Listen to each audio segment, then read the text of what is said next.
নমস্কাৰ সকলোকে শেহতীয়াভাৱে সংস্কৃতি এক সম্বন্ধ যাত্ৰাৰ তৰফৰ পৰা ৰঙালী বিহুৰ উলগ জনালো।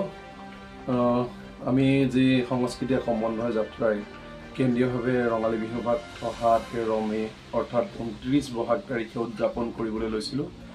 দেশৰ যি পৰিস্থিতি আছিলে পৰিস্থিতিৰ প্ৰতি লক্ষ্য ৰাখি আমি সেই বিহু ভাগ স্থগিত কৰি ৰাখিছোঁ আৰু লগতে আমাৰ অসমৰ যি মুখ্যমন্ত্ৰী মহোদয় যি আহ্বান আছিলে বিহু কমিটিসমূহ বাতিল কৰাৰ যি আহ্বান আছিলে সেই আহ্বানৰ প্ৰতি লক্ষ্য ৰাখি আমি বিহু ভাগ স্থগিত কৰিছোঁ।